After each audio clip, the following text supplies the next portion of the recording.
प्रीतमगढ़ के राजा खड़क सिंह बहुत ही अय्याश और मजाकिया किस्म का राजा था। अपनी दो पत्नियों के रहते हुए नर्तकियों के साथ मुजरा सुनता रहता था। इसका फायदा डाकुओं के सरदार चंपत सिंह ने उठाया। वो धीरे धीरे सरताजपुर गांव का लगान वसूल कर राजा को देने लगा। कुछ ही सालों में चंपत सिंह इतना मजबूत हो गया कि राजा भी उससे डरने लगे। वो मनमाना लगान वसूलने लगा। एक दिन, पिताजी, हम लोग दिन रात कड़ी मेहनत करके कमाते हैं और डाकू चंपत सिंह के आदमी हमारा धन छीन कर ले जाते हैं। अरे बेटा, हम लोग गरीब पंडित हैं, हमें तो पूजा करवा कर अपना पेट भरना है, हमें राजनीति से क्या लेना देना। नहीं पिताजी, हमारा काम हमारे धर्म की रक्षा करना भी है। इस बार हम लोग कोई कर नहीं देंगे। हाँ नहीं बेटा, डाकू लोग बहुत ही बुरे लोग हैं। उनका काम ही लूट, हत्या और छीना चोरी है। इन लोगों से पंगा नहीं ले सकते। नहीं माँ, हमें आवाज उठानी ही पड़ेगी। कब तक हम गुलाम बनकर रहेंगे बताओ। तभी जगीरा लगान वसूलने ज्ञानचंद के पड़ोसी रतन के पास पहुंचा। क्यों रे रतन, पिछली 2 बार से तुम्हारे बेटे की तबीयत खराब है का बहाना बनाकर लगान नहीं दे रहा है? इस बार कोई बहाना नहीं चलेगा। आप सही कह रहे हैं, लेकिन मेरा बेटा बंकू सही में बीमार है और इस बार भी लगान नहीं चुका पाऊंगा। रतन, मैं कुछ नहीं जानता कि तुम और तुम्हारे परिवार का क्या होगा। मुझे तो बस लगान से मतलब है, और वो तो तुम्हें देना ही पड़ेगा, चाहे तुम जी कर दो या मर कर दो। तभी बंकू को खून की उल्टी आती है। ये लो मंगलसूत्र और जाकर लाला से उधारी लेकर वैद्य जी से दवा ले आओ। जगीरा मंगलसूत्र सुनीता के हाथों से छीन लेता है। चलो, अब तक का लगान तो इससे चुक जाएगा, और हाँ, आगे से लगान के पैसे समय से देना। अभी तो मैं जा रहा हूँ, जल्दी ही दूसरा लगान लेने आऊंगा, समझे? मालिक, हमारा बच्चा मर जाएगा, मंगलसूत्र दे दो। ये मेरी सुहाग की आखिरी निशानी बची थी। मैं नहीं जानता कि कैसे क्या करोगे, हमें लगान मिल गया बस। क्या हुआ बे? एक लगान वसूलने में इतनी देरी लगाएगा तो पूरे गांव का लगान लेते लेते साल बीत जाएगा। सरदार, उसका बच्चा बीमार है और बोल रही है कि मंगलसूत्र इसके सुहाग की निशानी है। मेरा पैर पकड़े हुई है। तो तुम देख क्या रहे हो? मारो 1 लाख। इन सुअरों को जितना आजादी दोगे उतना ये सर पर चढ़कर नाचेंगे। अगर पैसे नहीं है तो सुंदर काया तो है ना, कहो कि शाम को हवेली पर चली आएगी, लगान माफ कर देंगे। बंकू एक पत्थर उठाकर चंपत सिंह को मारता है। कुत्ते, मेरी माँ को गाली देता है, मैं तुम्हें नहीं छोड़ूंगा। पत्थर जाकर सीधा चंपत सिंह के सीने में लगता है। जगीरा सुनीता को जोर से एक लात मारता है और बंकू को उठाकर वहीं पटक देता है। बंकू एक बार फिर खून की उल्टी करता है। माफी मालिक, माफी।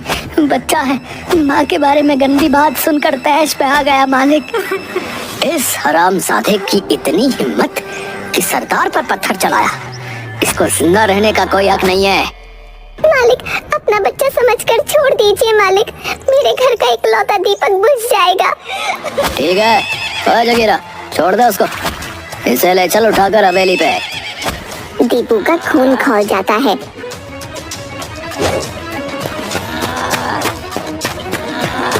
चंपत सिंह की ओर दौड़ता है। सुअर, मैं तुझे नहीं छोड़ूंगा, ये ले। इतना कहकर दीपू एक लाठी चंपत सिंह को मारता है। तब तक जगीरा और उसके गिरोह के अन्य डाकू दीपू को पकड़कर मारने लगते हैं। रुक जाओ जगीरा, इसने डाकू चंपत सिंह पर हाथ उठाया है, और एक नहीं, इस गांव के 2 लड़के आज हम पर हाथ उठा रहे हैं। इनकी सजा इन्हें मिलेगी। चलो, इसे हवेली पर ले चलो, वहीं हम इसकी सजा सुनाएंगे, और उस लड़के की माँ को भी हवेली पर ले चलो। मालिक, आप इसे छोड़ दे मालिक, हम ब्राह्मण हैं, हम अपने इष्ट देव की कसम खाकर कहते हैं अब ऐसा कभी नहीं करेगा।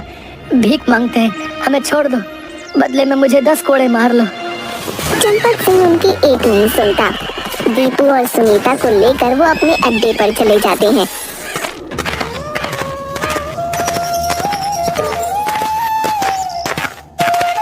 इधर ज्ञानचंद और रतन राजा खड़क सिंह के पास पहुंचकर, महाराज की जय हो। मैं सरताजपुर गांव का एक दरिद्र ब्राह्मण हूँ। मेरा बेटा दीपू और इसकी पत्नी सुनीता को डाकू चंपत सिंह और जगीरा पकड़कर अपने अड्डे पर ले गया है। साथ भेजकर उसे छुड़वा दीजिए महाराज। हाँ महाराज, मैं एक किसान हूँ। मेरा बेटा बहुत दिनों से बीमार है। मेरी पत्नी को जगीरा और चंपत सिंह उठा कर ले गए हैं। उसे वापस करवा दो महाराज। क्या कहा? डाकू चंपत सिंह? देखो, तुम तो जानते ही हो कि डाकू चंपत सिंह से हमारी सेना भी डरती है। इस मामले में मैं तुम लोगों की कोई मदद नहीं कर सकता। अगर कुछ किया तो वो मेरा तख्ता पलट कर सकता है भाई। बेहतर होगा कि तुम लोग चंपत सिंह के पास ही जाओ, शायद उसे दया आ जाए। इधर डाकू चंपत सिंह के अड्डे पर, जगीरा, अरे इस लड़के को पहाड़ी पर ले जाकर नदी में फेंक दे और सुनीता को कल सुबह इसके गांव पर छोड़ आना। आज ये मेरे साथ रहेगी। जगीरा दीपू को ले जाकर पहाड़ी से नीचे नदी में फेंक देता है। नदी में गिरते ही दीपू बेहोश हो जाता है और रात भर बहते बहते एक अनजान जंगल के किनारे पत्थर से टकराकर रुक जाता है। तभी एक महान तपस्वी देवराज की नजर उस पर पड़ती है और वो दीपू को अपनी कुटिया में ले जाकर उपचार करते हैं। कुछ ही देर में दीपू को होश आ जाता है। मैं कहाँ हूँ? देवर्षि, आप कौन हैं? मैं तपस्वी देवराज हूँ बालक। तुम नदी के किनारे पड़े थे तो मैं तुम्हें कुटिया में ले आया। तुम कौन हो बालक, और नदी में कैसे गिर गए? देवर्षि, मैं प्रीतमगढ़ राज्य के सरताजपुर गांव का एक दरिद्र ब्राह्मण का बेटा हूँ। हमारे राजा खड़क सिंह हैं, लेकिन डाकू चंपत सिंह का आतंक हमारे गांव पर है। उसने हम सभी गांव वासियों का जीना हराम करके रखा है। दीपू तपस्वी देवराज को सारी बात बताता है। दीपू, तुमने एक निर्भीक ब्राह्मण का कर्तव्य निभाया है। हम तुम्हें वरदान देते हैं कि अन्याय के खिलाफ तुम जो भी काम करोगे उसमें सामने वाले की आधी ताकत तुम्हारे अंदर आ जाएगी। दीपू जंगलों से होता हुआ अपने गांव की ओर चल देता है, लेकिन तभी उसके सामने जंगल का राजा शेर आ जाता है। देखो शेर भैया, मुझे गांव वालों को बचाने जाना है, मुझे छोड़ दो। आज मैं आए शिकार को यूं ही जाने दूं? मुझे बेवकूफ समझा है क्या? देखो भैया, ऐसे ही मैं बहुत गुस्से में हूँ और गुस्सा नहीं दिलवा बता रहा हूँ, नहीं तो तुम्हारे लिए ठीक नहीं होगा। अच्छा, चूहे को भी गुस्सा आता है? तुमने एक शेर को ललकारा है, अब देख तुम्हें कैसे मैं चट कर जाता हूँ, देख। शेर पूरी ताकत से दीपू के ऊपर छलांग मार देता है, लेकिन दीपू पहले से ही चौकन्ना था और पूरी ताकत से अपने मुक्के को शेर के जबड़े पर दे मारता है। शेर की आधी शक्ति दीपू में आ गई थी, इसलिए शेर कुछ दूर जाकर गिरता है। शेर की दहाड़ से पूरे जंगल के जानवर इकट्ठा हो जाते हैं। दोनों में भयंकर लड़ाई शुरू हो जाती है। आखिरकार दीपू जीत जाता है और शेर हार मान लेता है। अब मुझे छोड़ दो बालक, तुम जो कहोगे हम और हमारी प्रजा तुम्हारे लिए करेंगे। तो ठीक है, तुम और सभी जंगल के जानवर हमारे गांव को डाकुओं से छुड़वाने में मदद करेंगे। ऐसा ही होगा। चील, तुम जासूसी कर बताओगी कि चंपत सिंह का गिरोह कहाँ पर है। जब हम चंपत सिंह से लड़ रहे होंगे तभी तुम ऊपर से पैसों की बारिश कर देना, ताकि डाकू लोग पैसे लूटने लगें और हम आसानी से उनको बंदी बना सकें। वाह, अच्छी योजना है। मुझे तो डाकुओं का भोजन भी मिल जाएगा।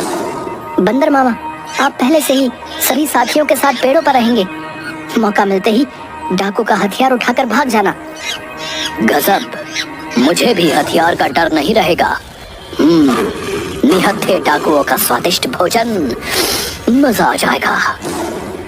कोयल बहन, तुम्हें जैसे ही कोई गड़बड़ दिखाई दे अपनी मधुर आवाज से हमें सूचित करना।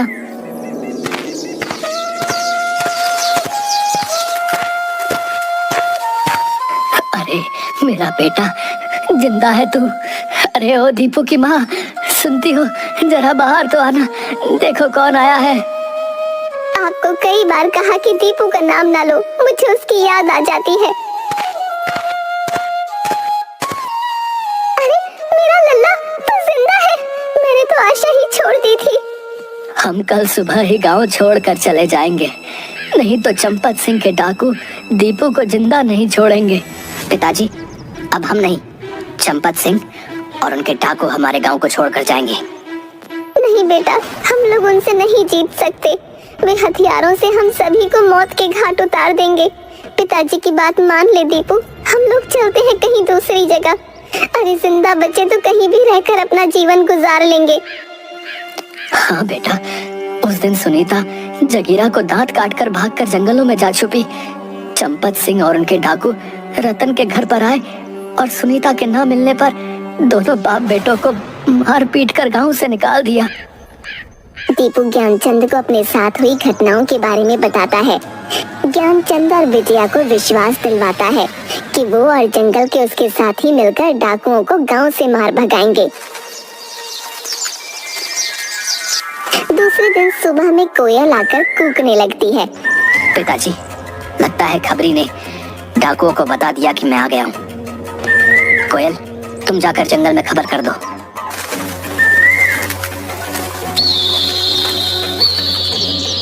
तभी चील आकर बताता है कि चंपत सिंह अपने सभी डाकुओं के साथ गांव की तरफ आ रहा है। इधर कोयल के कहने पर शेर सभी जानवरों को लेकर सरताजपुर गांव पहुंच जाता है।